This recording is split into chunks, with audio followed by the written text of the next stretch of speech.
If it's not a fair price, then you have to talk to them and try to get them to raise it. All right? Where shall I go downstairs? What would you take for it? I would take a woman if they would give it to me right away because they turned my income over. Are these people to suffer in the end, in your opinion? Not a bit. They'll get the fair value of their property. They'll have an opportunity to buy or rent a house, which in most instances will be better than what they have now. And if they don't like it, they'll have a very fair return in which they can move and go somewhere else. That's too bad, but every time the government exercises the right of eminent domain, somebody is replaced who doesn't like it. Delaware Expressway, Schuylkill Expressway, all of our problems, all of our improvements raise that same problem. Of course, the physical and emotional toll on my parents was extreme. My mother had, I'm sure, a tremendous amount of sickness and ill health because of stress-related problems in dealing with the redevelopment authority. To be uprooted out of your family home is, I don't think, is a insignificant fact. The redevelopment was still only going to pay us $9,000 in 1980 for a house that they estimated that's what it was worth in 1958, when the actual market price was $15,000 in 58. And I'm sure that this house in a rate, you know, in 1980 was worth 2 or 3 times that much money. And they weren't going to pay my parents for any improvements that they put on a house. If they put a new roof on a house, if they put new wallpaper in a house, if they painted it, all of that money went down the tubes when the redevelopment took the property.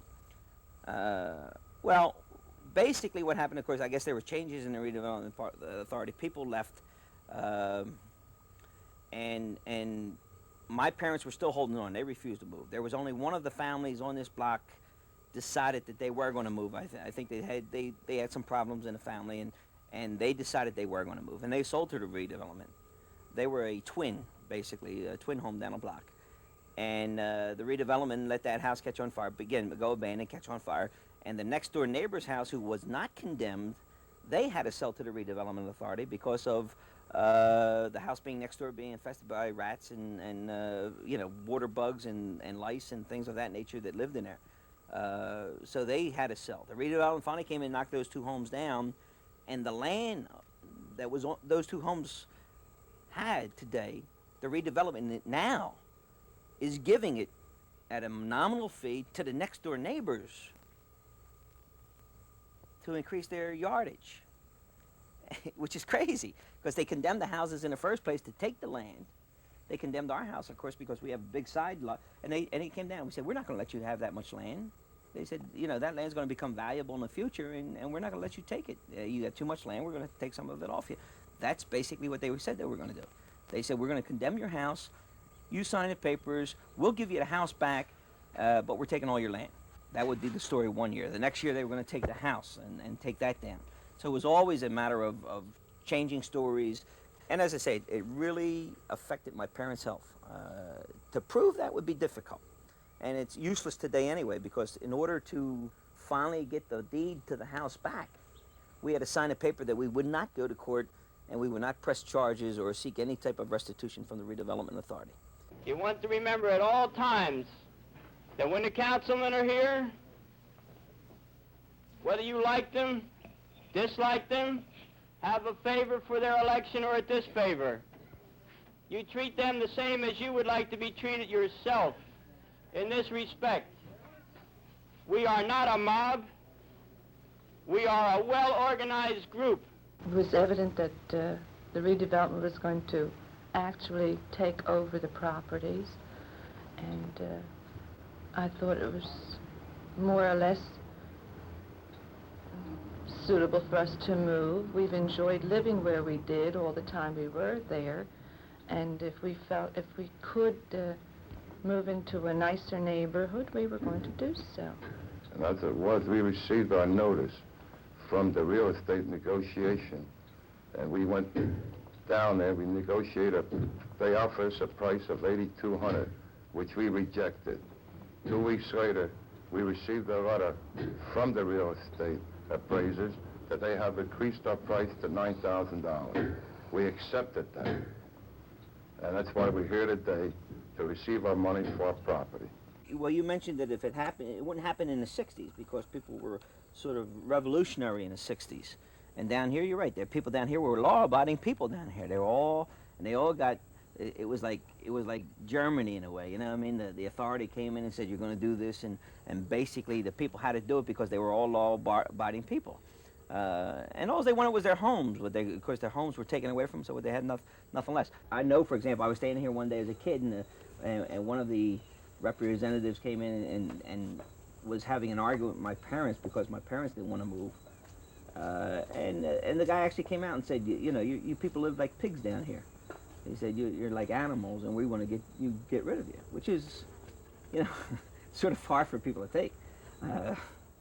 Some of the homes down here, by the way, now are still, if there's only a few homes left, but you can go photograph those homes, and you'll find out that those homes today, 28 years down the road or 25 years down the road, are better than some of the homes that they're putting up, some of the row homes that they're putting up now.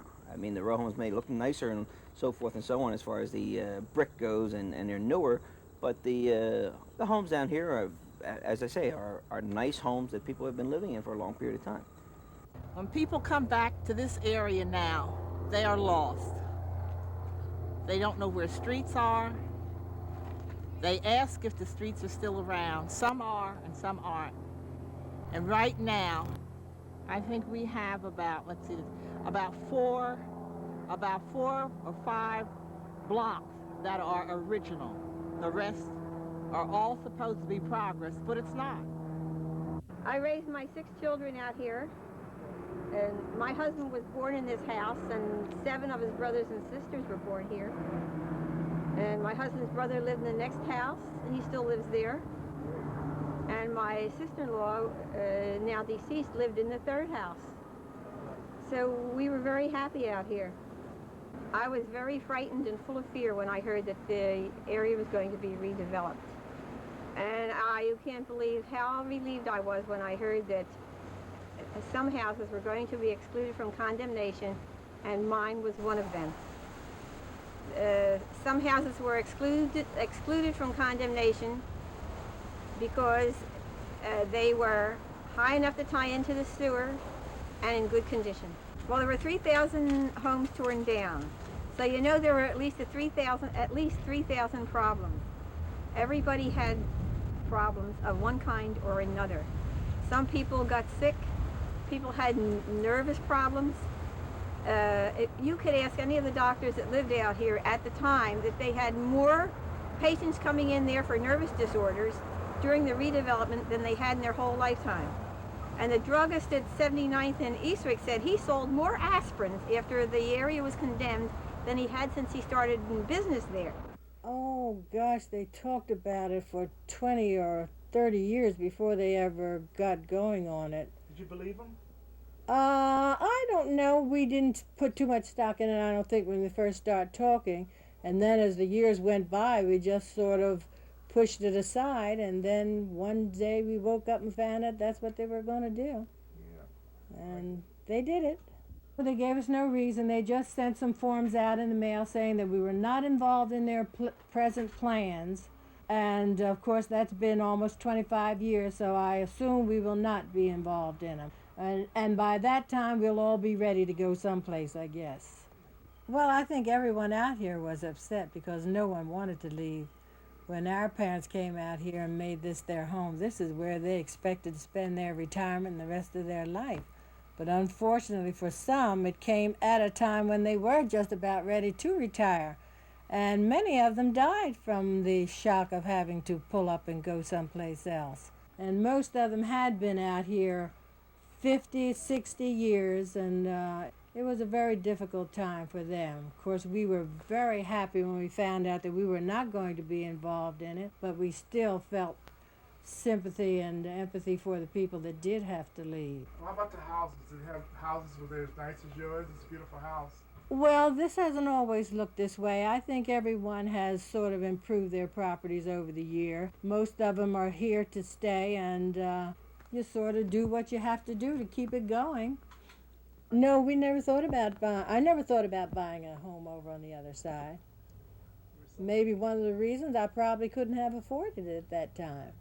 Because I imagine the money that people got for the homes out here, I have no idea. You hear